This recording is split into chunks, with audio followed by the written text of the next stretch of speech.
So this song is older than some people in this room. So I wrote this song after I had been fired from my job. They said to me, "We no longer need you." And I went home to Jersey City, New Jersey, to my basement apartment that I lived at with my punk rock friends. And we went to the Old Man Bar. We lived in a Latin neighborhood, and we had this bar we called the Old Man Bar because it was just filled with old Latin men. And we drank mas cervezas y mas tequilas. And we drank like hundreds of dollars worth of booze, and then we'd get the bill and it would say $7. We had no idea how the place functioned as a business. My suspicion is they just like to see the white people cry. And that's what happened that night. I cried, and I said to my friend, "I don't know what's going to happen to me."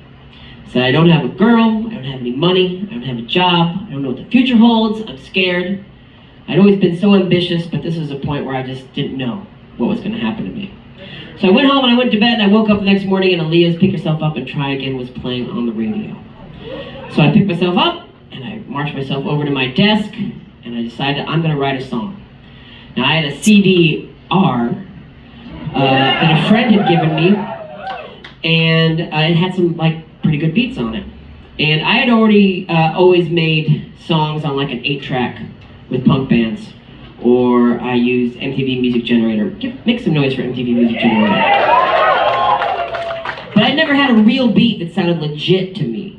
And this was a real beat. And so I thought to myself, okay, what am I going to write about? Now I grew up with bands like Public Enemy and De La Soul. And I liked these bands because they weren't corporate chart toppers. They were just original voices. They had their own way of going about things. They had their own voice. And I liked that. They taught me how to represent and how to keep it real. And so I knew that I wasn't going to pretend to be a rapper, but I was going to rap about what I knew about and stuff I liked. That was my big idea. So what was I going to write about? I looked at my desk, and what was on my desk? There was my Boba Fett action figure from my childhood. Now, to explain why this thing was so important, it went everywhere with me. It went to every college, every city I moved to, everywhere I went, it was with me. And when I was a kid, my brothers were very territorial.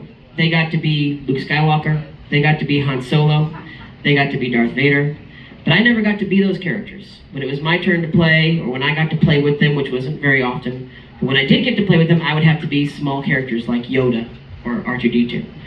And I made the most out of it. I said that Yoda's flashlight on his belt was a lightsaber, and he was wearing Jedi robes, he was a Jedi, he was actually a really great Jedi, he had a lightsaber, he could do all this acrobatics and flips, he was really cool.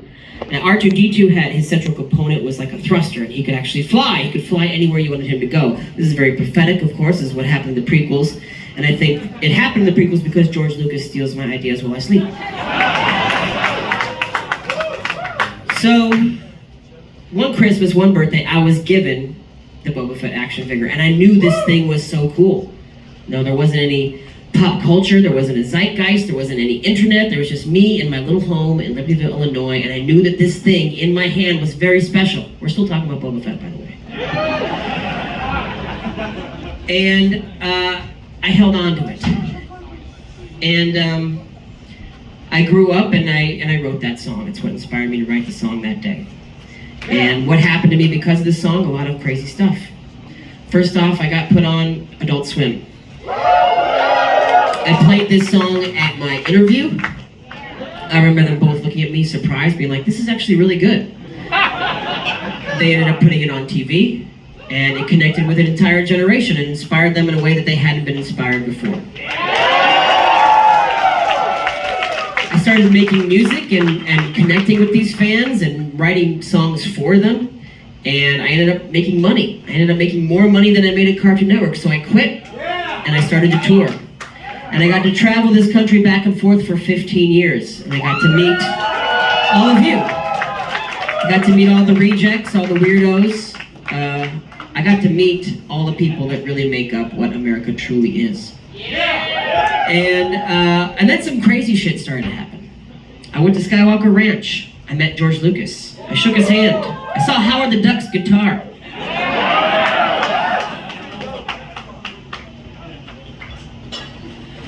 And I got to hang out on the back porch at their bed and breakfast where I stayed overnight. I got to see Mila Kunis and Macaulay Culkin make out in the gift shop. That was the bad thing that happened to me. I got to play basketball in their gymnasium. I got to screen Revenge of the Sith with George Lucas sitting right behind me. His daughter had a crush on me. And Boba Fett from the prequels ended up becoming a friend of mine. We'd tweet at each other. Yeah. When Jeremy Bullock would walk on stage at conventions and celebration, they'd play my song. Kevin Smith put it in a movie called Zack and Miri Make a Porno. Kevin Smith then proceeded to hire me for 10 years, and when not many people would, and he became a friend of mine, somebody I could text anytime. And he always says the same thing, "Who are you? Leave me alone." So a lot of amazing things have happened to me because of this song. And the point I want to impress upon you here in Indiana tonight, is that I wrote this song when I was at my lowest. When I was feeling worthless, when I was feeling invisible, when I was feeling like I was nothing and had no future. And that song went on to be heard by millions of people, and it changed my life and many other people's lives, and it did a lot of good. And I think it happened because I was true to myself in a weak moment. And I don't know what you're going through, what your struggle is. I don't know if you've lost a loved one, or you lost your job, or you don't have a lot of money, or you don't know what the future holds, or you were scared, or you are scared in any way similar to how I was scared. But I want to let you know that this is not the end of your story, and that you have so much more that's going to happen to you. And you have no idea how good it can get. It can get amazing. And I want you all to hang in there. And I want you all to stay in the game. Some of you might be considering not being in the game. But I want you all to stay in the game because you don't know what's going to happen. And if you have a wish or a hope or a dream in your life, I hope you get to experience even a smidge or one iota of what I've gotten to experience, because it's been a wonderful life for me. I don't know what the future holds. I don't know if I'm going to come back here or if we're going to do this ever again, but I do know what has happened. And it's very real to me, and I'm very grateful. And I think it's very awesome what's happened. And I hope that you guys get to experience something similar to that in your lifetime too, because we get one life, and I hope you get to live it while you get to live it. So this is Fett's Vette. Thank you for listening.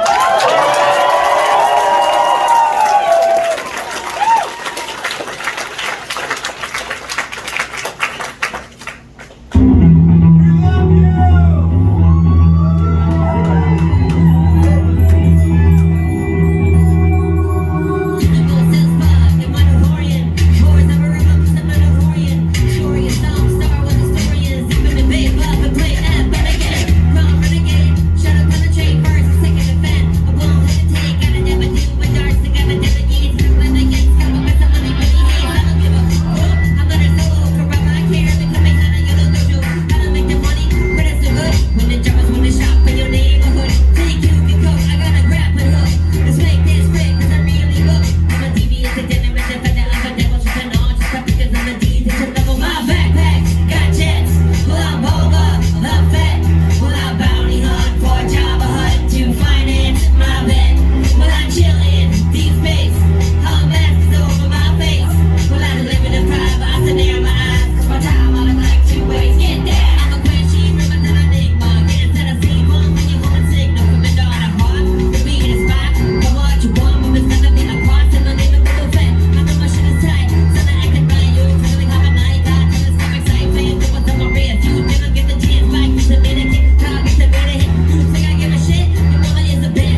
Okay, I got one more song I'm gonna do for you before I go.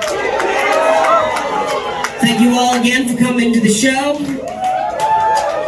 As many of you know, this might be my last appearance here. And, you know, I've been playing here for a long time. Anybody go to those Rhinos shows in Bloomington?